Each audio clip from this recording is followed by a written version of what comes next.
Welcome back guys, come to page number 5.5। चलो start करें without wasting time. हाँ रुको, मुजरा करना बाकी है ना मेरा। इतने दिन बाद तुम होकर आया, मेरा तो मुजरा करना बनता है। सही बात है। पैसे उड़ाओ, पैसे उड़ाओ। 2-2 हजार के नोट तो ही करूंगा। 2,000 होते सर तो आपका मुजरा क्यों देखते? सस्ते में ही पैसे नहीं है। शौक तो रईसों वाले ही है, हमारे जागीरदार वाले। मुजरा देखना है। मैक्सिमम रेट सर 20 रुपए। नहीं सॉरी, आई कांट। और मिस किया कि नहीं मुझे?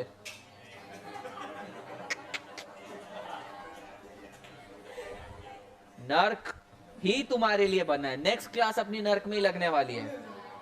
हाँ मैं भी आऊंगा। चलो we were studying about 4 factors। चलो we were studying about 4 factors of production। बताओ what are the 4 factors of production? Land, labor, capital, enterprise। What is the meaning of land? Land refers to the surface of the earth। Anything above the surface of the earth or below the surface of the earth, वो भी include होगा उसके अंदर। ठीक है। What are the primary factors of production? Land and labor। These are 2 primary factors of production। Which one is the passive factor of production? Out of land, labor, capital, 3 में से कौन सा passive factor of production है? Why land is passive factor of production? Parth।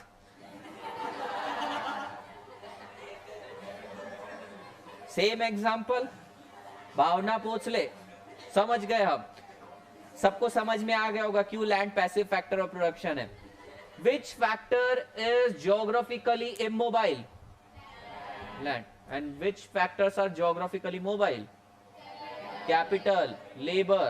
Labour भी है, capital भी है। Labour भी तो इधर से उठकर कहीं जा सकता है, बराबर है नहीं कि मैं मजदूरी करता हूं यहां पर ऊपर की क्लासरूम में भी जाके करता हूं।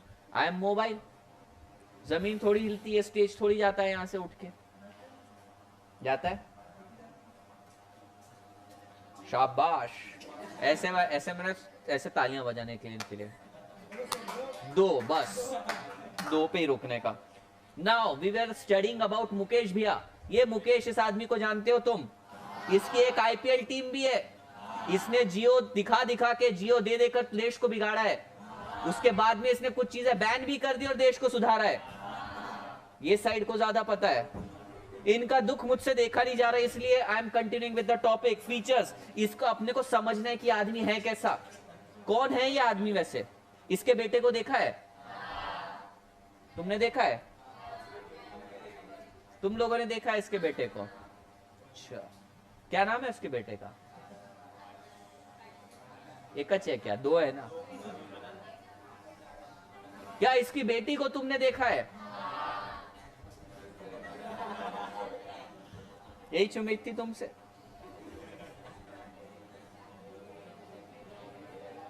नहीं सुधरोगे। चलो now will study about the features of entrepreneur. कैसे पढ़ते हैं इस वर्ड को? Entrepreneurship, entrepreneur. आजकल लोग इस वर्ड को कुछ भी बोलते हैं। एंटरप्रेन्योर को एंटरप्रेन्योर, एंटरप्रेन्योर कुछ भी बोलेंगे। ठीक है, तो तुम्हारे लिए एंटरप्रेन्योर है ये। आज से समझा तो ठीक है, नहीं तो entrepreneur. Entrepreneur is also called as organiser, manager और रिस्क टेकर। ये बंदा बहुत रिस्क लेता है, इसने जीवन में बहुत ज्यादा रिस्क लिए हैं। तो जो यहाँ पे बाजीगर रिस्क लेगा वो कहलाएगा एंटरप्रेन्योर। ठीक है, नहीं बोल रहा था, अभी क्या करें? एंटरप्रेन्योर। ये बंदा बिजनेस करता है। इसके बिजनेस अब अपने को समझना है कि मॉडल कैसे है। आखिर इस बंदे में ऐसा क्या है कि ये हमसे अलग है। हम यहाँ मजदूरी करते हैं, दिखने में तो हमारे जैसा है। इसके पास भी 2 आंख, 2 कान, 2 मुंह, 2 नाक, सारी चीजें हैं इसके पास। अमीर आदमी है, तुमको क्या पता? अमीर आदमी 2 नाक रखता होगा, हो गए उसके पास, तुमको क्या मालूम? देखा है तुम? मिले उससे कभी? तो दिखने में तो बिल्कुल हमारे जैसे ही है, लेकिन इसमें क्या है कि हम कहलाते हैं लेबर, हम कहलाते हैं मजदूर, और ये कहलाता है एंटरप्रेन्योर। ठीक है, entrepreneurship is a wider concept than organization and management to a business, management of a business. Without entrepreneur, the other factor of production would remain unutilized or idle. He is catalyst, science वालों, catalyst in the process of using the factors of production. मतलब बाकी के जो 3 factor of production है ना, they are useless without his efforts. यही वो आदमी है जो लैंड को लेकर आता है, लेबर को लेकर आता है और कैपिटल को लेकर आता है और कुछ भारी सा बना देता है। अगर ये नहीं रहेगा तो बाकी के फैक्टर ऑफ प्रोडक्शन तो जिंदा रहेंगे कहीं ना कहीं, पर वो आइडियल पड़े रहेंगे, उसका कुछ यूज नहीं कर सकते आप, क्योंकि लेबर है। चलो तुम लोग मजदूर हो, क्या कर लोगे बताओ, क्या करोगे सर? मजदूरी किसके पास करोगे जाके? मजदूरी खुद जाके मन करा मैं मजदूर सड़क खोदने बैठ गया, लोग झापड़ मार के जेल के अंदर करवा देंगे।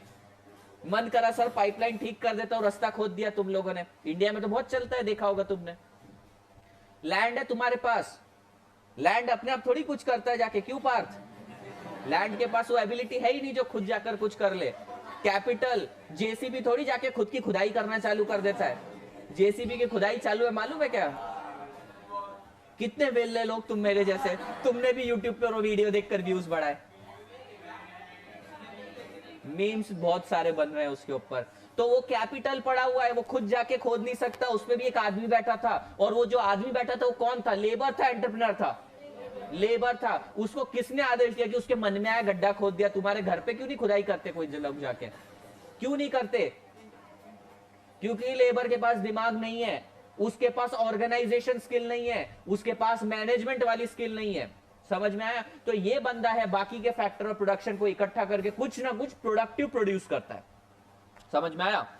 Entrepreneur hold the final responsibility of the business. अगर बिजनेस में लॉस हुआ, कोई भी बिजनेस में लॉस हुआ, लेट अस से ये क्लासरूम है, ये क्लासरूम का ओनर कौन है? विशाल सर।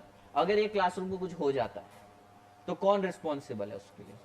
विशाल सर रिस्पॉन्सिबल है। मैंने तो तुमको बताया नहीं कि विशाल सर रिस्पॉन्सिबल, लेकिन तुमने अज्यूम करके चले हो कि फाइनल रिस्पॉन्सिबिलिटी उसकी होती है। कल करके मान लो ये प्रोजेक्टर है, विनय चलते चलते जा रहा था, ठीक है, लड़कियों के ख्यालों में इतना ज्यादा खोया हुआ था, ऊपर से प्रोजेक्टर उसके सिर पे गिरा। बताओ तुम प्रवीण को जाके पकड़ोगे या विशाल सर को बोलोगे सर पकड़ के देखना, करके देखना होता क्या? But you will hold the final person responsible, that is entrepreneur. उसको तुम रिस्पॉन्सिबल मानोगे। तुमको मालूम है यहाँ पे जो बंदे काम कर रहे हैं, दे आर लेबर, उसका कोई रिस्पॉन्सिबिलिटी नहीं। तो आ रहा है, अपनी मजदूरी कमा रहा है और जा रहा है, लेकिन अल्टीमेट रिस्पॉन्सिबिलिटी किसकी है? ओनर की है। और उसको यहाँ पे उन्होंने बहुत अच्छे वर्ड में डिफाइन किया।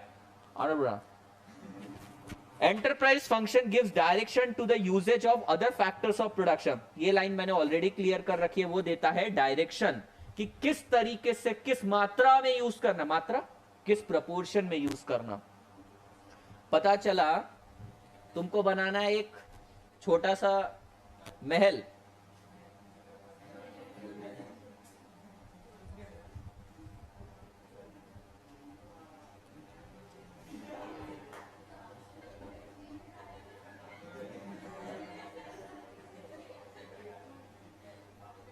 ये ताजमहल है अपना।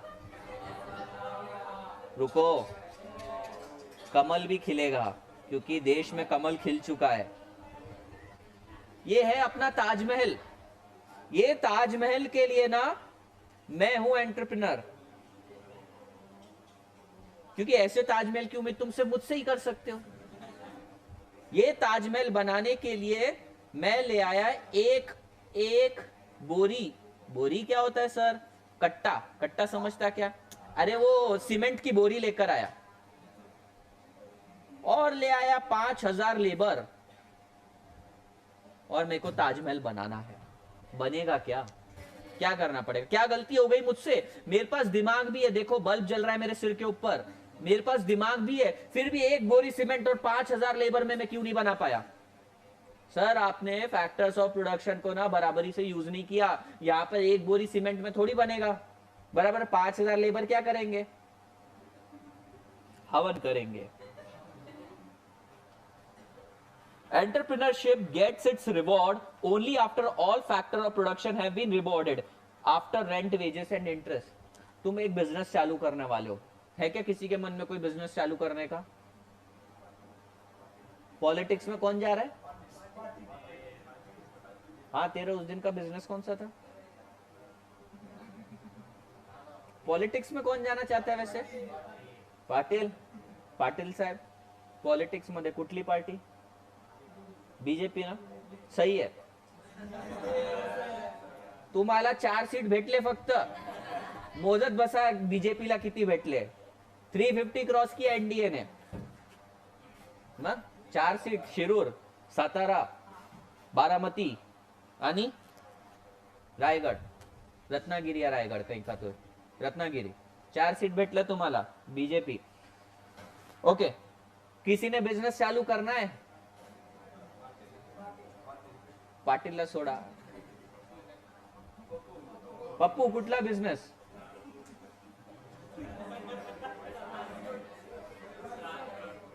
सोचा नहीं और बिजनेस करना है, ऐसे कैसे होगा? सपने में आता है क्या बिजनेस? कोई किसी ने करा है क्या सपने में एखादा बिजनेस? नहीं किया तुम लोग. काय के सपने आते तुम लोगों को? मेरे नहीं आने चाहिए. काय के आते सपने तुम लोगों को? क्या देखती हो सपने में? विकी कौशल को? नहीं. फिर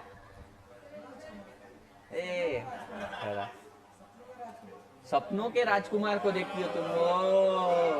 और तेको कैसे पता कि उसके सपने में वो देखती है? ट्रेसपासिंग. सपनों में आना जाना हो रहा है तुम लोगों का है. बैठे रहो शांति से यहाँ पे. सपनों के राजकुमार देख रहे हैं और तुम लोग क्या देख रहे हो? सपनों की राजकुमारी, पापा की परी, एंजल प्रिया. फेसबुक पे एंजल प्रिया जो जिसको तुमने फॉलो कर रखा है ना, एंजल प्रिया नाम की लड़की, वो लड़की नहीं है, लड़का है, ध्यान रखना. ओके. और तुमने जो लड़कों को फॉलो कर रखा है वो लड़के ही हैं, क्योंकि लड़के ही इतने वेले हैं. जो लड़की की भी प्रोफाइल क्रिएट करते हैं और लड़के की भी क्रिएट करते हैं. लड़कियों के पास इतना टाइम नहीं है. हाँ, किसी ने कोई बिजनेस चालू करना है? हाँ पाटिल चला. कुठला बिजनेस स्टार्ट करना? रेती बाड़ू का, वही जमेगा. बोलो ना, क्या शर्मा रहे?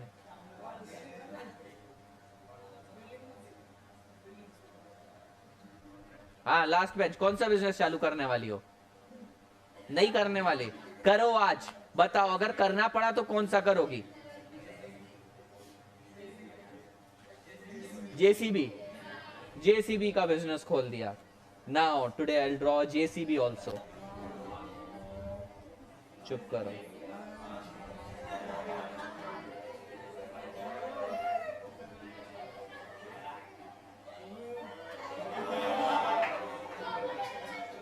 ये है अपना जेसीबी. हैशटैग भी मार देते हैं. हैशटैग जेसीबी की खुदाई. आज तुम्हें जेसीबी का बिजनेस चालू करना है. बताओ क्यों ये बिजनेस चालू करना चाहते हो तुम? बस गड्ढे खोदने और ट्रेंड में जाना है तुमको. जेसीबी की खुदाई के वीडियो बनाने तुमको.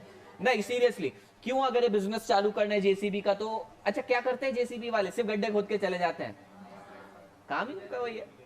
ठीक है, पैसे मिलते हैं उस चीज के. लेटेस्ट से तुमने एक जेसीबी खरीद लिया जेसीबी. उसके बाद तुम्हें खुदाई के पैसे मिल रहे हैं 5,000 रुपए पर आवर. इतने ही मिलते हैं, इससे भी ज्यादा मिलते हैं. 5,000 रुपीज पर आवर मिल रहे हैं तुमको. अब बताओ ये सारा का सारा पैसा लेके भाग जाओगे क्या? क्या करोगे? ये 5,000 तुम्हारे पास आए, सबसे पहले क्या करोगे? देखते हैं तुम्हारी सोच कितनी ज्यादा है. लेबर चालक को पैसा दे दिया, नहीं तो कल से काम पे नहीं आएगा. उसकी भी सैलरी बहुत हाई रहती है, 1,000 रुपए पर घंटा लेता है. जेसीबी चलाना आसान काम थोड़ी है. चला के देखो. फिर फ्यूल डीजल भरोगे. डीजल बहुत ज्यादा डीजल लगता है इसको, क्योंकि हाई पावर इंजन है इसका. 2,000 रुपए का डीजल चला गया. और इंटरेस्ट भाड़े पर लाया हो ना ये, मतलब तुमने खरीदा है ना इसको, तो लोन पे ही खरीदा होगा. तुम्हारे पास तो पैसे नहीं होंगे. सर हमारे पास पैसे थे, लेकिन जब अपन फाइनेंस पढ़ेंगे ना तो अपना भी रहेगा पैसा, तो भी अपने को उस पर इंटरेस्ट चार्ज करना पड़ता है अपॉर्चुनिटी कॉस्ट के नाम पे. 2,000 1,000 रुपए इंटरेस्ट के नाम पे. 1,000 रुपए अपॉर्चनमेंट है. अच्छा तुमने ये 5,000 रुपए लेकर भाग के क्यों नहीं चले गए? 5,000 लेते, 5,000 मिले, 10 घंटे काम करवाते, 50,000 रुपए लेते और भाग जाते, शॉपिंग करते, वापस अगले दिन काम करवाते उनसे. पहले इन लोगों को पैसा क्यों दिया? कल नहीं आएंगे, रिस्क है भाई। अगर मान लो इन लोगों को पैसा नहीं दिया ना, कल से नहीं आएंगे। जितना बचा कुछ 1,000 का मेरा प्रॉफिट होता है ना, वो भी चला जाएगा। तो समझ में आ रहा है तुमको, सबसे एंड में अगर प्रॉफिट बचा तो वो ले जाता है। तुम बोलोगे मजदूर ज्यादा कमा रहा है, 1,000 रुपए कमा रहा है विदाउट टेकिंग एनी रिस्क, और मैं सिर्फ 1,000 रुपए मैं भी कमा रहा हूं, मजदूरी बन जाता हूं, कोई रिस्क नहीं है। पर मेरे पास ऐसे 10 जेसीबी हैं। तो एंटरप्रेन्योर का काम ही यही रहता है ना, वो बिजनेस को एक्सपांड करता है। तो ऑल्दो तुम्हें दिखेगा कि वो कम अर्न कर रहा है, लेकिन वो बहुत बिजनेस को एक्सपांड कर देता है। पॉइंट ये था कि जो एंटरप्रेन्योर रहता है ना, सबसे एंड में बचा कुचा प्रॉफिट लेकर जाता है। पहले सबका रेंट दे देता है, इसका रेंट दे दिया, लेबर का सैलरी दे दिया, वेजेस दे दिया, और जो भी फलाना ढिमका खर्चा रहता है वो सारी चीजें दे देता है ना। इंपॉर्टेंट पार्ट पे आ जाते हैं, फंक्शंस ऑफ एंटरप्रेन्योर। क्या करता है एंटरप्रेन्योर? जेसीबी की खुदाई के अलावा और क्या काम करता है? किसी ने देखा है वो जेसीबी वाला वीडियो? कुछ भी नहीं है उसके अंदर। एक जेसीबी है, गड्ढा खोद रहा है बेचारा, और किसी फुकट आदमी ने उसका वीडियो निकाल दिया, हैशटैग जेसीबी की खुदाई, बस ट्रेंडिंग में चला गया, मिलियंस में व्यू आ रहे हैं। एक बार ऐसा ही हुआ था, काइली जेनर मालूम है क्या? काइली जेनर है, कुछ और नाम है मेरे को याद नहीं आ रहा। उसके एक एक पोस्ट पे ना मिलियंस के अंदर उसको व्यूज आते हैं, लाइक्स आते हैं, तो उससे पैसे कमाते हैं, वो ट्रेंडिंग में जाते हैं। एक बंदे को रात को कुछ तो भी सूझा, उसने एक अंडा लिया और सिर्फ अंडे की फोटो खींची और डाल दिया उसको, और उसने बोला अपन इसको इतना वायरल करेंगे ना कि काइली जेनर का भी रिकॉर्ड को तोड़ देंगे। और सुबह उठने तक बिलियंस में व्यू चले गए थे। 1 बिलियन मतलब 100 करोड़, बिलियंस में व्यू चले गए थे रातों रात। एक अंडे को फेमस कर दिए थे। तो जेसीबी की खुदाई थी। मतलब कितने वेले लोग हैं तुम समझ सकते हो। अपने जैसे लोग बहुत हैं इस दुनिया में, वेले ना। What is the function of entrepreneur? Book बंद कर दो, बुक को खोलने की जरूरत ही नहीं है। सारी चीजें मैंने अंडरलाइन करके दी, हाईलाइट करके रखी है तुम्हारे लिए। कितना अच्छा हूं ना मैं, 2 पैसे। अकाउंट्स में 99 वाला कौन है? शर्म नहीं आती क्या तुझे? और किसको?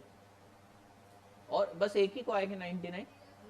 तुम्हें भी शर्म नहीं आती? इतने मार्क्स कौन लाता है? सही बोला था किसी ने, 3 गरीब के बच्चे पास हो गए होते इसमें, 33 कौन लाता है? कितने? हाँ, मेरे को लगा तेरे को भी आए क्या। अब इनसे पार्टी तो बनती है। 99, 1 मार्क्स किधर गया तुम लोगों का? शर्म आनी चाहिए, 1 मार्क्स गया तुम लोगों का। रीचेकिंग ला पाठवा पेपर, 1 मार्क्स ऐसे कैसे कट कर दिया? इंटरनल में कम दिए, मारो कॉलेज वालों को जाके, बोलो 100 आ गए होते, तुम्हारी कॉलेज का नाम होता। क्या खाके पेपर लिखते हो यार तुम लोग? मैं ईगो का पेपर लिखने जाओ, 4-5 तो छोड़ ही दूंगा, 4-5 मिस्टेक तो कर ही दूंगा जल्दबाजी में। शगुन के नाम पे कुछ तो छोड़ती, इतने मार्क्स कौन लाता है?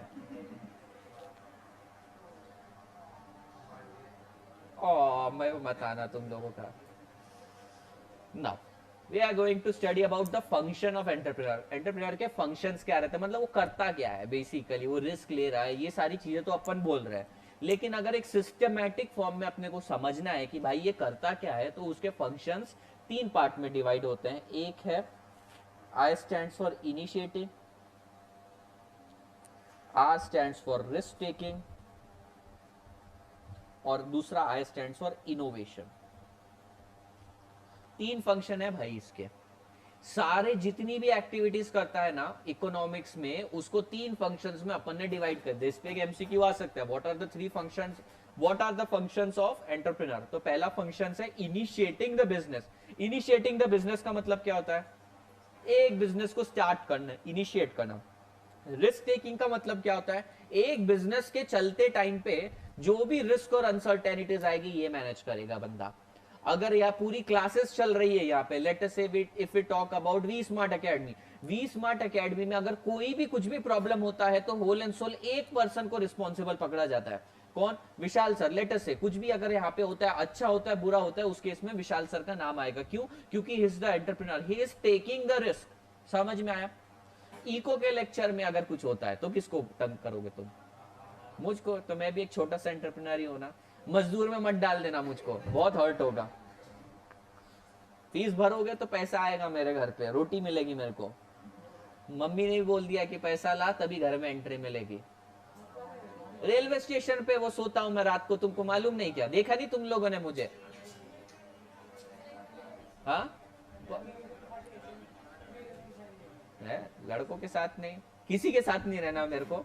रेलवे स्टेशन अच्छा है अपना। कभी बस स्टैंड पे मिल जाता हूँ, कभी रेलवे स्टेशन पे मिल जाऊंगा तुम लोगों को। दाढ़ी किस लिए बढ़ाई है मैंने?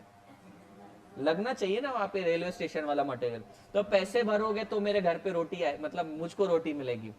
And next function is innovation. Innovation का मतलब क्या होता है? देख भाई, ये बिजनेस चल रहा है क्लासेस का, विशाल सर बोलते सब ठीक है, क्लास में 40 लोग आके बैठ रहे हैं, वो भी ठीक है, लेकिन इससे मेरी भूख मिटती नहीं है, मुझे सेटिस्फेक्शन मिल नहीं रहा है, मुझको इसको और एक्सपांड करना है। तो क्या करेंगे सर बताओ? चलो तुम विशाल सर के एंगल से सोचो। अब तुम्हारे अंदर विशाल सर की आत्मा घुस गई है, तुम सबके अंदर क्या सोचोगे? ये क्लास में 40 बच्चे आ रहे हैं, अभी तो तुम लोगों को क्या कुछ पड़ी नहीं है, फीस दे दी, अपना पढ़ा निकल गए। लेकिन अब तुम एंटरप्रेन्योर के एंगल से सोचो, तुम इस क्लास के ओनर हो, हाँ? फीस कम करेंगे? मुझे तो नहीं लगता। लॉजिकली बताओ, प्रजय क्या करेगा बताओ? ब्रांच ओपन करेगा, मतलब ये है क्या? बेसिकली एक्सपांशन कर रहे हैं। This expansion can be name as innovation भी बोल सकते हैं, कुछ नया। उसके बाद एक टाइम था 2014-2015 में, सब लाइव टीचिंग होती थी। विशाल सर एक दिन में कितने स्टूडेंट्स को पढ़ाते होंगे? बताया था मैंने एक बार, शायद नहीं बताया। कितने पढ़ाते होंगे? चलो तुम्हारी इमेजिनेशन को अपन स्ट्रेच करते हैं, एक दिन में कितने स्टूडेंट्स पढ़ाते थे?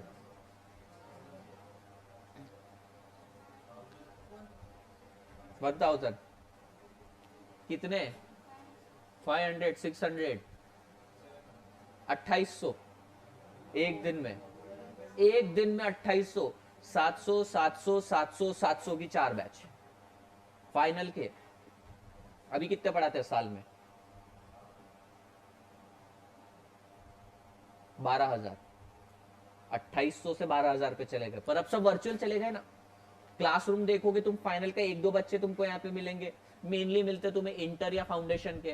तो बेसिकली उन्होंने क्या किया? उन्होंने किया इनोवेशन। उन्होंने बोला यार 2800 बच्चे पढ़ाने, इससे तो मेरे को सेटिस्फैक्शन नहीं मिल रहा है, ठीक है, मुझे और कुछ बड़ा करना है, मुझे सिर्फ पूना के प्रेस्टीज पॉइंट पर ही नहीं रह जाना है, मुझे पूरे इंडिया में जाना है। तो उन्होंने क्या किया? उन्होंने बोला चलो मार्केट में इनोवेशन चल रहा है ना पेन ड्राइव का, वर्चुअल का, अपन उस मार्केट में उतरते हैं। और जैसे ही उन्होंने पीडी के मार्केट में गए, हर एक के पास ऑलमोस्ट लैपटॉप तो रहता ही है, तो लोगों ने पेन ड्राइव बाय करना चालू कर दिया। इससे क्या हुआ? फीस तो उतनी ही रही और जगह और कम लगी। मतलब अभी वो लेक्चर लेते इतनी सी जगह में, तो रेंट भी ऑब्वियसली कम लगेगा जगह का। इतनी सी जगह से वो रिकॉर्डिंग करके पूरे इंडिया में 12-13 हजार स्टूडेंट्स को पढ़ाते हैं। तो जस्ट अंडरस्टैंड द क्वांटम। क्या किया उन्होंने? बेसिकली इनोवेशन किया। लेकिन आज से अगर 15 साल पहले अपन पीछे जाए, जब विशाल सर ने टीचिंग चालू करी थी, तब उन्होंने क्या किया था? बिजनेस में इनिशिएशन। बिजनेस को चलाते टाइम उन्होंने लिया रिस्क, और हर बार जब वो ये बिजनेस चलाते थे उन्होंने इनोवेशन भी करते गए। समझ में आ रहा है? तो ये 3 फंक्शन है कोई भी एंटरप्रेन्योर के। नाउ विल रीड,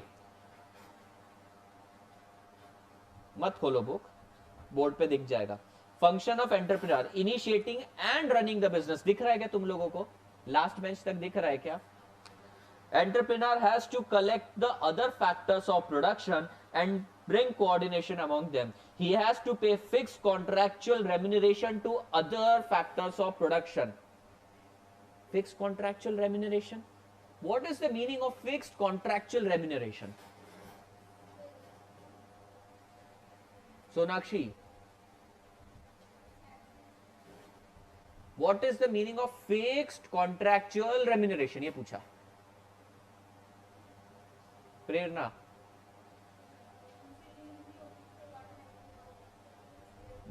उनसे कॉन्ट्रैक्ट हुआ है, नाम से समझ में आता है। फिक्स्ड कॉन्ट्रैक्चुअल रेम्यूनरेशन, रेम्यूनरेशन मतलब पैसा, वो पैसा जो है फिक्स्ड। और ये फिक्स कैसे किया? अपन ने कॉन्ट्रैक्ट के थ्रू फिक्स किया, फिक्स कॉन्ट्रैक्चुअल रेम्यूनरेशन। तो भाई लेबर के केस में तो समझ में आता है उनको फिक्स कॉन्ट्रैक्चुअल रेम्यूनरेशन देना है। प्रवीण आता है 80,000 रुपए की सैलरी लेता है मंथ की, लेटेस्ट से, हाँ क्या? I am not a labour, मेरा सब वेरिएबल है। अभी तो कुछ भी नहीं आ रहा, देखो वॉलेट भी लेकर नहीं घूमता, फीस नहीं भरते तुम बच्चे, क्या करेंगे? खुद पे करो, मेरे पे मत करो। ये तो भाई समझ में आ गया अपने को, लेबर के केस में होता है कि उसको फिक्स कॉन्ट्रेक्चुअल रेम्यूनरेशन देना रहता है। लैंड के केस में कौन सा फिक्स कॉन्ट्रेक्चुअल रेम्यूनरेशन है भाई? रेंट पे जगह ले रखी है, तेरे को मंथली फिक्स देना ही है। और कॉन्ट्रैक्ट कैसे होता है? 11 महीने का रेंट एग्रीमेंट होता है, मालूम क्या? हर जगह होता है 11 महीने, 22 महीने, 5 साल, 10 साल, 99 ईयर्स के लिए भी होता है, मालूम क्या? पूरी की पूरी सिटी लीज पे जाती है, मालूम क्या? सिटी 99 ईयर की लीज पे जाती है। Hong Kong, if I am not wrong, Hong Kong 99 year की लीज पर जाता है। कल बताऊंगा रीड करके। 99 ईयर की लीज पे सिटी की सिटी लीज पे जा रही है भाई। कॉन्ट्रेक्चुअल रेम्यूनरेशन जरूरी नहीं है इसके अंदर सिर्फ लेबर आएगा, इसके अंदर लैंड भी आ सकता है। अच्छा, कैपिटल आ सकता है क्या?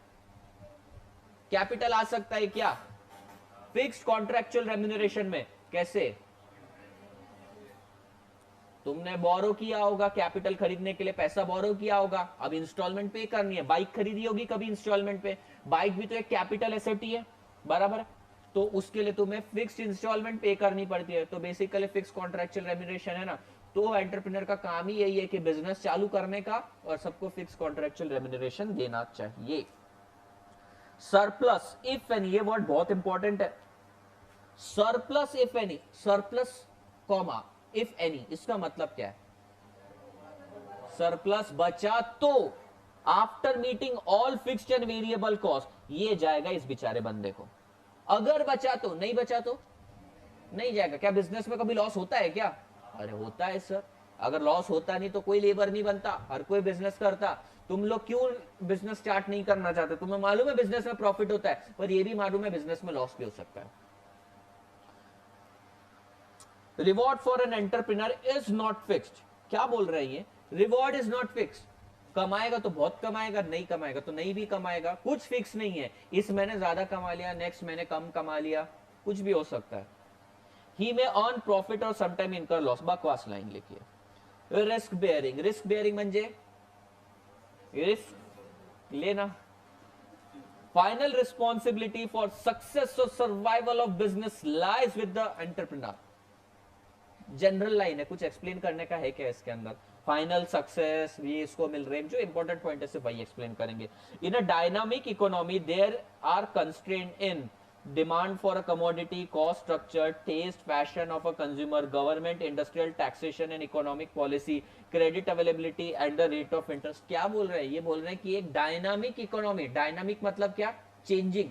चेंजिंग इकोनॉमी के अंदर ना कभी कभी डिमांड चेंज हो जाती है सडनली प्रोडक्ट की, कभी कभी कॉस्ट स्ट्रक्चर चेंज हो जाता है। कॉस्ट स्ट्रक्चर क्यों चेंज हो गया एक पर्टिकुलर प्रोडक्ट का? लेट अस से I am making this mouse since last 5 years, इसका कॉस्ट स्ट्रक्चर चेंज हो सकता है क्या? आराम से हो सकता है। लेबर ही मेरे को महंगी पड़ रही है, रॉ मटेरियल महंगा पड़ रहा है, तो कॉस्ट स्ट्रक्चर चेंज हो सकता है। अच्छा, इसकी कॉस्ट महंगी हो रही है, इसका लेबर की कॉस्ट महंगी पड़ रही है, क्या मेरी कंपनी में जो लेबर काम करता है या मैंने जिससे लैंड किराए पर ले रखा है उसको कोई फर्क पड़ रहा है क्या इससे? नहीं पड़ेगा। किसको फर्क पड़ने वाला है? एंटरप्रेन्योर को। तो मतलब ये जितनी चीजें चेंज हो रही है ना, सारे का सारा रिस्क मुझको लेना है। Governments, industrial, taxation and economic policy, credit availability and rate of interest. Market में कोई भी चेंज होने दो, एक बिजनेस चल रहा है ना, तो सारा का सारा रिस्क एक एंटरप्रेन्योर ही लेने वाला है। कर लो। What is planned and anticipated by entrepreneur may not come true and the actual course of event may differ what was anticipated and planned. In case of adverse changes there may be loss for a firm। Book खोलो, मैं एक एक से meaning पूछता हूं इसका क्या है। हाँ तुम बताओ मीनिंग। पॉइंट नंबर सी का, what is planned and anticipated by entrepreneur may not come true and actual course of event may differ from what was anticipated and planned. In case of adverse changes there may be losses for a firm।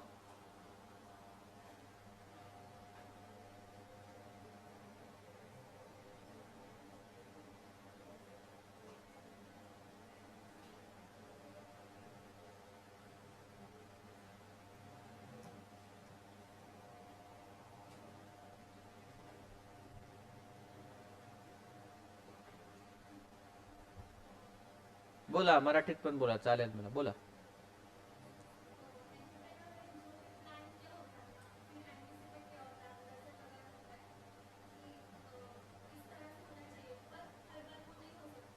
हर बार नहीं होता है, बराबर है। तो उस case में उसको losses भी हो सकते हैं।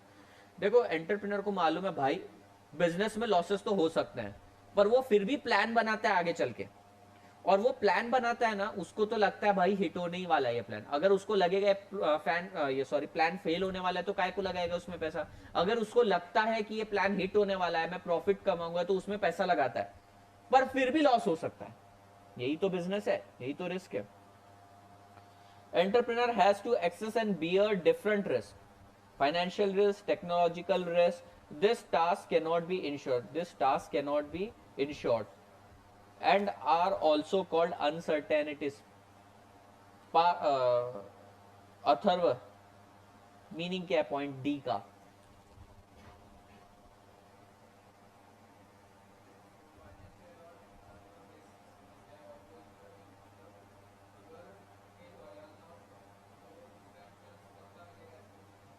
राइट, तो यहाँ पे इंश्योर्ड का मतलब क्या है? कवर। तुम्हें गारंटी से कोई वो रिकवर करके देगा ऐसा नहीं है भाई। तुमने बिजनेस में रिस्क लिया, फाइनेंशियल रिस्क है, टेक्नोलॉजी का रिस्क है, कोई भी रिस्क होने दो, इसका तुमको कोई प्रोटेक्शन नहीं देगा। चलो हेल्थ इंश्योरेंस करवाते अपन, अपने को क्या मिलता है? बेसिकली इंश्योरेंस मिलता है। क्या होता है इंश्योरेंस? क्यों है ये मनुष्य के जीवन में? वो तुमको अश्योरेंस देता है भाई तेरी टांग टूट गई ना कल जाके तो मैं तेरे को पैसा दे दूंगा। पर बिजनेस में फाइनेंशियल और टेक्नोलॉजिकल रिस्क होते हैं। अगर लॉसेस हुआ तो कोई तुमको आके पैसा देता है क्या? नहीं यार बहुत बुरा हुआ तुम्हारे साथ, बिजनेस में लॉस हुआ, चलो लो 1 करोड़ रुपए मेरे से। करेगा क्या कोई ऐसा? नहीं, तेरे में मस्ती, तेरे को बिजनेस चालू करना था, मैंने बोला था क्या, ले भाई लॉस झेल अपना। कुछ भी हो सकता है। तो कोई इंश्योरेंस नहीं है यहाँ पे, तुम्हें कोई इंश्योर नहीं करेगा तुम्हारे लॉस के लिए, ठीक है। इसलिए तो इतने 40 लोग में से 30 लोग में से कोई भी ऐसा बंदा नहीं है जो बोल रहा है sir we can start business. The role of entrepreneur is to manage all the uncertainties and risk and yet earn profit. उसका काम ही यही रहता है, सारी अनसर्टेनिटीज को मैनेज करने के बाद प्रॉफिट अर्न करना, पर लॉस भी हो सकता है। फिर भी क्यों करता है वो ये काम? मस्ती, मस्ती है उसमें, बराबर है कि नहीं? देश चलाना है, आगे बढ़ाना है, तो मतलब चाहिए ना, रिस्क लेने वाला कोई तो चाहिए। इनोवेशन का मीनिंग बहुत ही ज्यादा सिंपल है, सोनाली एक्सप्लेन करेगी इनोवेशन का मतलब।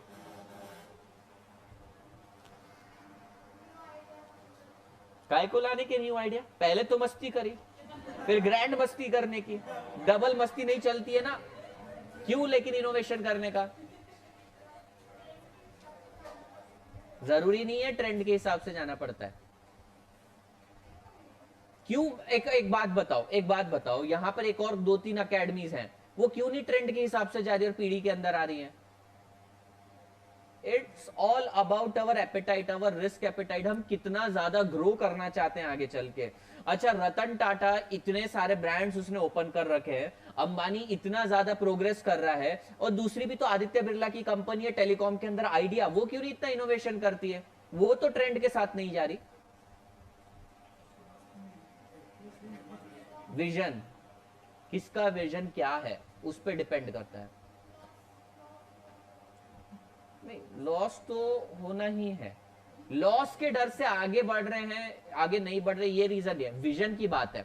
अच्छा देखो, कई लोग ऐसे रहते हैं ना जिन्होंने लाइफ में सक्सेस अटेंड करने के बाद क्या बोलते हैं, बस मेरे को इससे आगे और कुछ काम नहीं करना। लेकिन कई लोग तुम देखोगे 70-80 ईयर के एज के हो गए, वो एमडीएच वाले अंकल है, मालूम क्या तुमको? हाँ, एमडीएच वाले अंकल मालूम ना तुमको? अरे वो मसाले बेचते हैं, वो बुढ़े से 80+ ईयर्स के, वो क्यों कर रहे हैं अभी ये सारे काम? एडवर्टीजमेंट में भी आ रहे हैं, बराबर है कि नहीं?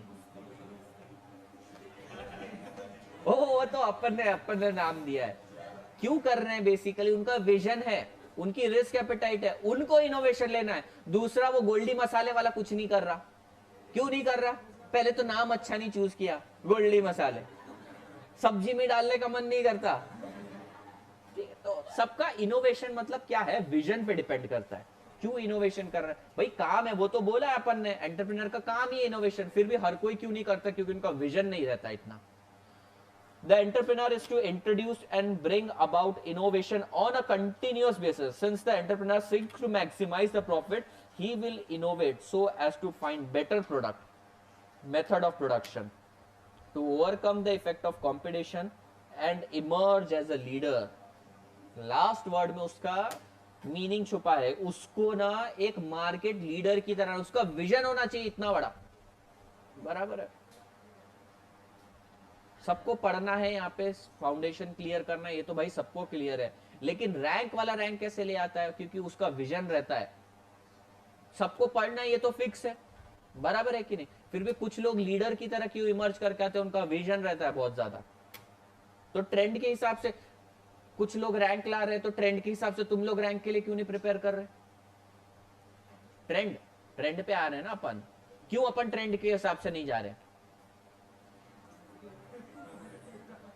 क्योंकि सर हम में मस्ती नहीं है। तो अपन ने क्या सीखा? मीनिंग ऑफ एंटरप्रेन्योर, एंटरप्रेन्योर कौन होता है, ठीक है। उसके बाद अपन ने देखा फंक्शंस, इसके 3 फंक्शंस होते हैं, बताओ कौन से 3 functions? I stands for initiating the business, R stands for, सब बोलो यार, सबकी एग्जाम है, पीछे से शांत मत बैठो। R stands for risk taking और दूसरा I stands for innovation, ठीक है। नाउ इट्स ऑब्जेक्टिव, ये तो उसके फंक्शंस हो गए, काम हो गया, पर उसका ऑब्जेक्टिव क्या है भाई? वो इतना कर रहा है काम, इतना भागे जा रहा है, क्या उसके ऑब्जेक्टिव्स क्या है? तो ऑब्जेक्टिव्स भी समझना जरूरी है अपने को। सबसे पहला बेसिक ऑब्जेक्टिव है उसका सर्वाइवल ऑफ द बिजनेस। एक बिजनेस चालू किया ना, उसको सर्वाइव करना, उसको चलते रहने देना, सबसे बेसिक है। प्रॉफिट अगले साल अर्न कर लूंगा, पर अगर मैंने बिजनेस के सर्वाइवल के लिए कुछ इस साल नहीं किया तो लॉस तो होगा ही, नेक्स्ट फ्यूचर में कभी रिकवरी नहीं कर पाऊंगा, क्योंकि बिजनेस में ही सर्वाइव नहीं कर पाऊंगा, मैं निकल जाऊंगा। ऐसा कोई एग्जांपल देखा है तुमने जो सर्वाइवल में टिक नहीं पाए कोई बिजनेस? इतने अपन जो सब्जेक्ट पढ़ रहे हैं इट इज टू लाइवली, मतलब तुम आसपास कहीं भी देखो तुमको ना कहीं दिख ही जाएगा कोई ना कोई एग्जांपल। नोकिया, नोकिया का एग्जांपल ले सकते हैं। नोकिया एक टाइम पे मार्केट लीडर था और आज के टाइम है मार्केट में, लेकिन अभी सर्वाइवल के लिए स्ट्रगल कर रहा है। क्यों स्ट्रगल कर रहा है वो सर्वाइवल के लिए? एक राजा है समझो, कोई बैटल लड़ रहा है, पहले वो बहुत बड़ा एम्पेरर है कहीं का, बहुत बड़ा तानाशाह है, बहुत बड़ा राजा है कहीं का, उसकी हुकूमत चल रही है चारों तरफ, एक बैटल में हार गया, लेकिन वो फिर भी स्ट्रगल करता है। क्यों स्ट्रगल कर रहा है?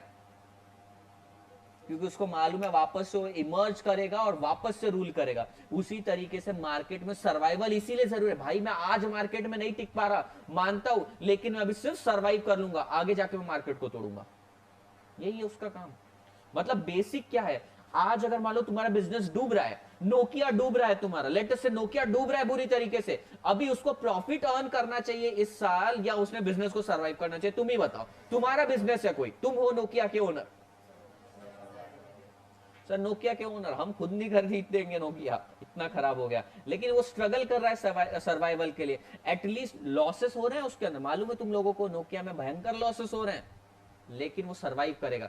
अगर उसको ऐसा लग रहा है कि मैं जिंदगी में कभी सर्वाइव नहीं कर पाऊंगा, जिंदगी में कभी प्रॉफिट अर्न नहीं कर पाऊंगा, तो उसने क्या करना चाहिए? अभी निकल जाना चाहिए मार्केट से। पर वो सर्वाइव क्यों कर रहा है अभी? कि उसको मालूम है आगे जाके कुछ ना कुछ इनोवेशन चल रहे हैं, सबके इनोवेशन। 1000 फीट की हाइट से 2 नोकिया के फोन फेंके, नहीं एक सैमसंग फेंका, मैंने कल एक वीडियो देखा S10, दूसरा फेंका नोकिया 1100, दोनों के चिथड़े चिथड़े हो गए। सैमसंग S10 चालू ही नहीं हुआ, और नोकिया का डब्बा रहता ना, उसको उसने हाथ से ही जोड़ दिया, फेविक्विक मार दिया और कॉल किया, कॉल भी लग रहा था। एक टाइम पे लीडर था वो।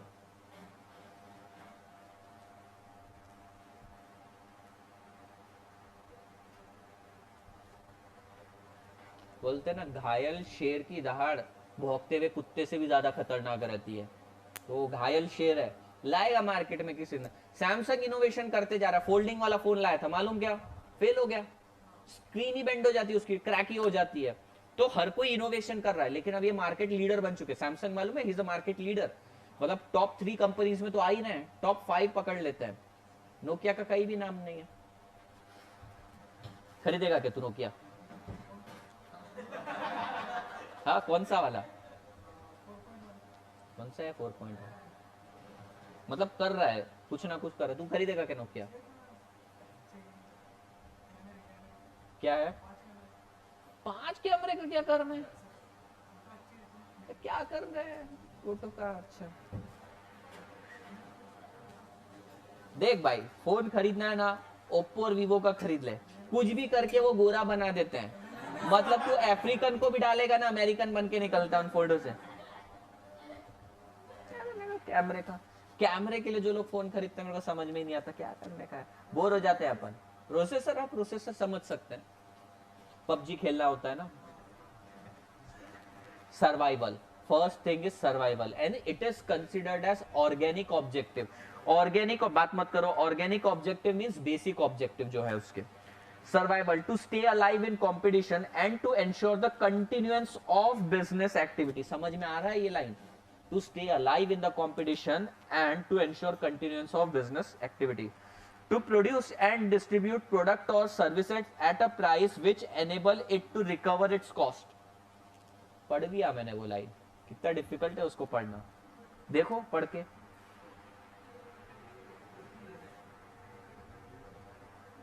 मेरे पास भी वैसे ही लिखा हुआ है, स्पेस स्पेस डालना रह गया। To produce and distribute product or services at a price which enable it to recover its cost। अरे क्या बोल दिया है लाइन में इन्होंने, क्या बोला है लाइन में मयूर, क्या बोला इस लाइन में उन्होंने?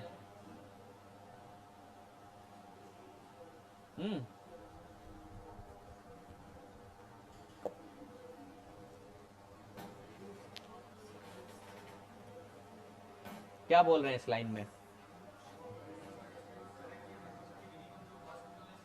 एग्जैक्टली, सर्वाइवल का क्वेश्चन चल रहा है भाई। सिर्फ कॉस्ट भी रिकवर कर ले चलेगा, मार्केट में रीच बढ़ा अपनी, सिर्फ मार्केट में अपना नाम आने दे। 10,000 का फोन बन रहा है तो 10,000 में ही बेच दे, कॉस्ट रिकवर कर कम से कम, प्रॉफिट का बाद में सोचेंगे अपन। अभी क्या चल रहा है इसके अंदर, सिर्फ सर्वाइवल की बात कर रहे हैं। To meet its obligation to creditor, supplier and employees. Creditor को रॉ मटेरियल का पैसा दे देना, सप्लायर को जो उनका पैसा है दे देना, एम्प्लॉयज को उनकी सैलरी दे देना, मिनिमम इतना तो अर्न कर।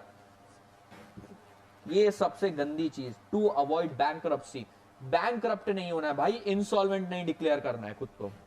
बिजनेस चलाऊंगा, तुम्हें मालूम है किसी के घर पे कोई पापा वगैरह बिजनेस करते हैं क्या? सब पाटिल करते हैं क्या किसी के पापा बिजनेस? हाँ, तो तुम्हारे पापा को ना जितना प्यार तुमसे नहीं है, बिजनेस से उससे ज्यादा है। बराबर है कि नहीं? नहीं, लोग अपने मतलब एक फैमिली मेंबर की तरह मानते हैं बिजनेस को। दिवाली के दिन पूजा क्यों करते हैं वहां जाके? लक्ष्मी आए, बरकत आए, मतलब उसको एक बहुत ज्यादा इंपॉर्टेंस दी जाती है। तो कुछ भी हो जाए, कोई भी हालत हो जाए, बैंकरप्ट नहीं होने दूंगा, बिजनेस को इंसॉल्वेंट डिक्लेयर नहीं होने दूंगा, मतलब खुद को इंसॉल्वेंट डिक्लेयर नहीं होने दूंगा, कुछ भी हो जाए बिजनेस चलाऊंगा। ये है survival spirit. To provide the basis of growth, basic basis और होगा कुछ, छोड़ो, ऑफ होगा जो भी बेसिस और मतलब पहले सरवाइव कर भाई। सर्वाइवल कैसे होता है? सर्वाइवल कैसे होता है? लेट अस से तुमको एक जंगल में छोड़ दिया, मैन वर्सेस वाइल्ड की तरह, ठीक है, छोड़ दिया, और तुमको बोला भाई 1 महीने तक सरवाइव करके बताओ। वहां पे ये रो रहा है मेरे को पबजी खेलने नहीं मिल रहा, चलेगा क्या? तुम 40 लोगों को जंगल में छोड़ दिया, एक पावर बैंक भी दिया है मैंने तुमको, सुनो, एक पावर बैंक भी दिया और एक मोबाइल भी दिया है, बराबर है? सबसे फेवरेट शो कौन सा है तुम्हारा, बताओ? ससुराल सिमर का, कसौटी जिंदगी की, ये रिश्ता क्या कहलाता है? साथ निभाना साथिया, हाँ? नाव पाठ है हमारा, बहुत मालूम है मेरे को। कहानी घर घर की, क्योंकि सास भी कभी बहू थी, कहीं किसी रोज।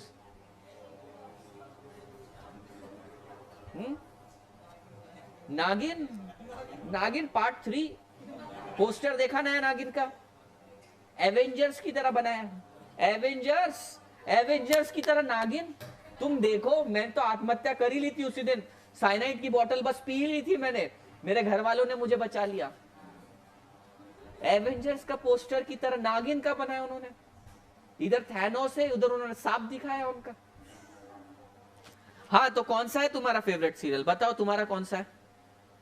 हाँ, अरे बाप रे, शरीफ बच्ची, तेरा क्या फेवरेट सीरियल है? नहीं? हाँ, तुम्हारा बताओ। मानसी, कुमकुम भाग्य, शिनचैन। हरकतें तो शिनचैन जैसी है। बताओ मानसी, कौन सा फेवरेट सीरियल तुम्हारा? हाँ चलो, डोरे डोरे नहीं, जिसका लेटेस्ट एपिसोड आने वाला है बताओ। डोरेमोन तो क्या है, डिज्नी टीवी का जवाई है, वही पड़ा रहता है दिन भर। ठीक है, तुम बताओ कौन सा सीरियल? अरे अभी नहीं, पहले तो देखती थी ना। नहीं देखती थी। झूठे इतने मक्कार बच्चे। कौन सा पाटिल तू कौन सा देखता है? लागिर जालाजी, संभाजी। संभाजी का लेटेस्ट एपिसोड आने वाला है। ठीक है, एक पावर बैंक जंगल में छोड़ दिया है, चारों तरफ एनाकोंडा घूम रहे तुम्हारे पास। ठीक है, इधर से क्रोकोडाइल भी आ रहे हैं। बंदा बोलता है, ये क्या बोलते, तुम लोग क्या बोल रहे हो इसको? इसके पास फोन पड़ा हुआ है, एक पावर बैंक पड़ा हुआ है। तुम लोग क्या बोल रहे हो? वहां पे थोड़ी दूर जाएंगे ना, 50 60 100 किलोमीटर के बाद तो रेंज आ जाएगी, वहां पे कॉल करके किसी को बुला लेंगे, उबर को बुला लेंगे। ठीक है, कुछ भी करके किसी को बुला लेंगे। और ये बोलता है नहीं मेरे को संभाजी देखना है, कुछ भी हो जाए, आज तो महा एपिसोड आने वाला है, देखने दोगे क्या इसको? बेचारे को सेटिस्फेक्शन मिल रहा है, पड़ा है ना टॉपिक नंबर 2 के अंदर सेटिस्फेक्शन। सर्वाइवल देख ले अपना, एनाकोंडा के पेट में देखना पड़ेगा फिर तेरे को वो सब। द थिंग वॉज कि फर्स्ट मोस्ट इंपॉर्टेंट थिंग तुम सोचो, अगर एक्सट्रीम सिचुएशन में अगर तुमको डाल देता तो क्या रहता है? सर्वाइवल। वही सर्वाइवल तुमको सोचना है बिजनेस। तेरा जो सेटिस्फेक्शन है बाद में जाके रिपीट एपिसोड देख सकता है ना, जिंदा बचा तो, कि नहीं पहले देखना ही है एपिसोड, पहले बचना है, मतलब सर्वाइवल। प्रॉफिट बाद में देख लेंगे। इतने कितने मार्क्स आ जाते हैं 99 ऐसे?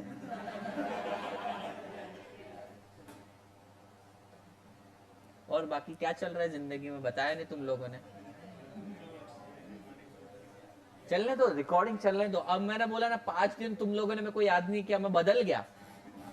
मैंने तो फोन भी यूज करना बंद कर दिया, पर्सनल ऑफिशियल नंबर दे दिया तुम लोगों को। अब वो लगाओ नहीं तुम लोगों से, पर्सनल नंबर नहीं, ऑफिशियल नंबर। लास्ट पॉइंट पढ़ लेते हैं, ग्रोथ एंड एक्सपांशन, मतलब ऑर्गेनिक ऑब्जेक्टिव का लास्ट पॉइंट, अभी क्लास बाकी है। ग्रोथ एंड एक्सपांशन पहले देख लिया अपन ने सर्वाइवल के बारे में, बाद में देखा ग्रोथ एंड एक्सपांशन के बारे में। पहले सर्वाइव तो कर ले, बाद में ग्रोथ और एक्सपांशन करना। Growth as an objective has assumed importance with the rise of professional manager and the structural division of ownership and management in corporate firms. Patil क्या बोल रहे हैं ये? Growth as an objective has assumed importance with the rise of professional managers and the structural division of ownership and management in corporate firms.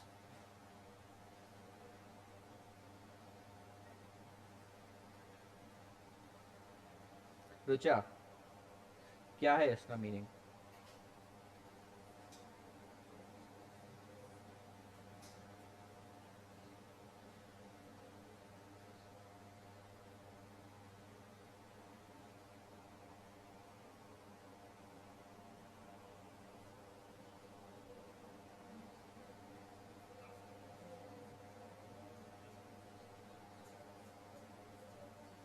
क्या meaning है उसका?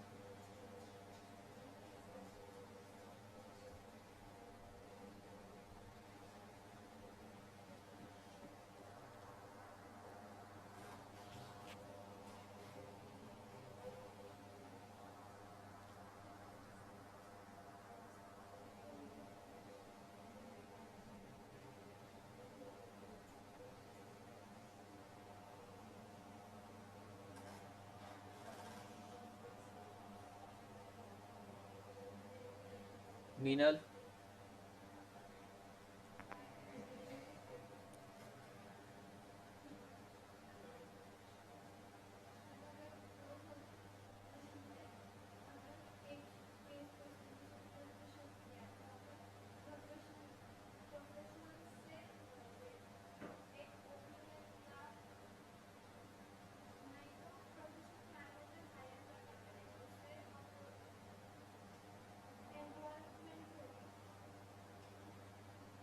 रुचा,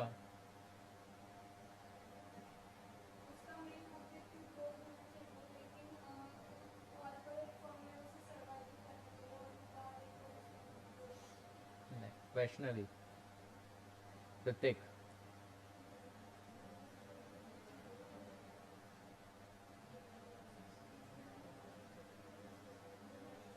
वही मतलब क्या, जोर से बोल।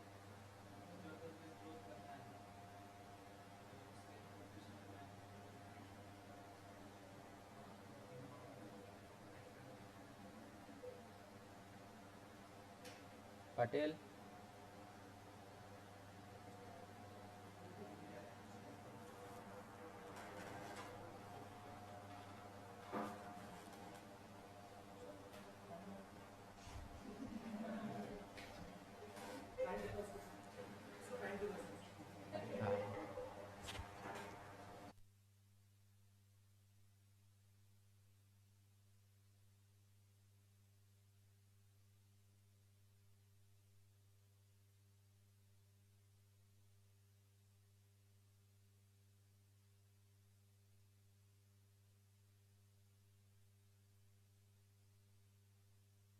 हाँ ऋतिक, पाटिल साहब,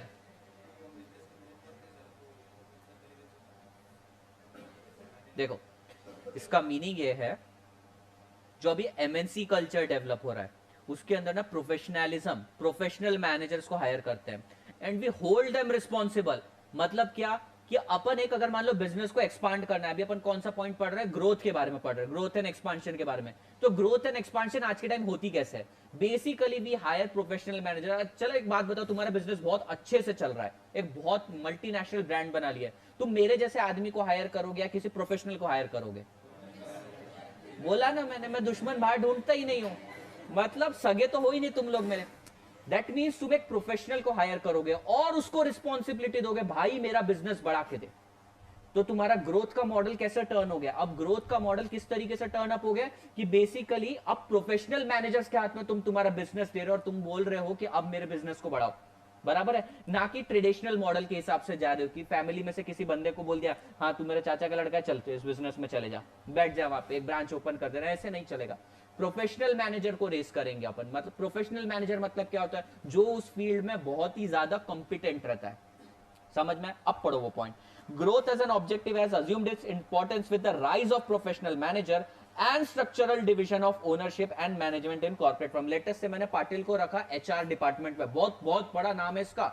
ये ह्यूमन रिसोर्सेज को इस तरीके से मैनेज करता है ना कि बस पूछो ही मत। ठीक है, कोई काम पे नहीं आए तो घर से उठा के ले आता है। बराबर है? जेसीबी भी है अपने पास। तो इसको मैंने प्रोडक्शन डिपार्टमेंट के लिए रख लिया है कि प्रोडक्शन कम ज्यादा होगा ना तो इसके लिए तू रिस्पॉन्सिबल है। सेल्स के लिए मैंने विनय को रख लिया है। ठीक है, मार्केटिंग के लिए मैंने समझो ऐश्वर्या को रख लिया है। अब मुझे बताओ, मेरी कंपनी में ना अच्छे से मार्केटिंग नहीं हो रही है तो मैं किसको पकड़ूंगा? इसको, एचआर वाले को? किसको अपन रिस्पॉन्सिबल पकड़ेंगे? तुम्हारे को, क्योंकि तुम्हें ये काम के लिए हायर किया गया है, प्रोफेशनल लेवल पे तुमको हायर करा गया है और अब इसके लिए तुम रिस्पॉन्सिबल हो कि अगर मान लो कुछ भी प्रॉब्लम होता है उस पर्टिकुलर एरिया में तो तुम रिस्पॉन्सिबल होल्ड करो। Last point, the goal that manager of a corporate firm set for themselves is to maximize the firm balanced growth rate subject to managerial and financial constraint। इसका मतलब ये है कि एक मैनेजर है, लेट अस से तू ह्यूमन रिसोर्स का मैनेजर है, तू प्रोडक्शन का, तू सेल्स का, तू मार्केटिंग की मैनेजर हो, 4 मैनेजर हो। तुम्हारा ऑब्जेक्टिव क्या रहेगा? अल्टीमेट ऑब्जेक्टिव रहेगा कि कंपनी को फायदा होना चाहिए। पर तुम बोल रही हो कि सर सेल्स बढ़ानी है ना अपने को, 50 करोड़ की सेल्स में पक्का बढ़ा दूंगी, मेरे को सिर्फ 70 करोड़ रुपए दे दो आप मार्केटिंग के लिए। चलेगा क्या? नहीं। तो तुम्हें फाइनेंशियल कंस्ट्रेंट पे भी उतना ही ध्यान देना पड़ेगा। तुम्हारा ऑब्जेक्टिव क्या है? फर्म को ग्रो करवाना। पर कैसे ग्रो करोगे? प्रॉफिटेबली भी तो होना चाहिए ना। तो लास्ट लाइन में उन्होंने वही एक्सप्लेन किया है कि जो जो कंस्ट्रेंट्स आते हैं वो सारे कंस्ट्रेंट को ध्यान में रखते हुए तुम्हें जो ओवरऑल ऑब्जेक्टिव है उसका भी ख्याल रखना है। बराबर है? कल करके उसने एक प्रपोजल लेकर आई कि 50 करोड़ रुपए सर सेल्स बढ़ा दूंगे, सिर्फ 20 करोड़ रुपए खर्च आएगा, क्या करोगे तुम बताओ? कर लोगे एक्सेप्ट? अगर मैं बोलूंगा 50 करोड़ रुपए खर्च आ रहा है और 50 करोड़ का एडिशनल सेल हो रहा है, क्या करोगे? You will be indifferent. तुम इंडिफरेंट रहोगे। शायद तुम हाँ भी बोल दोगे क्योंकि इससे तुम्हारा प्रोडक्ट का मार्केट में नाम तो हो रहा है, लेकिन वो बोली सर 70 करोड़ खर्चा होने वाला है और 50 करोड़ का ही सेल होने वाला है, तुम मना कर दोगे।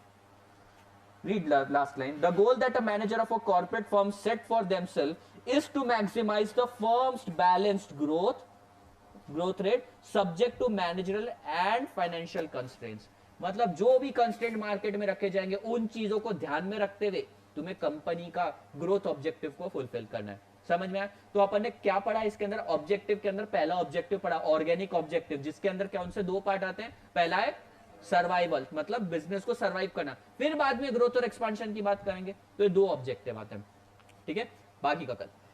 चलो, थैंक यू गाइस।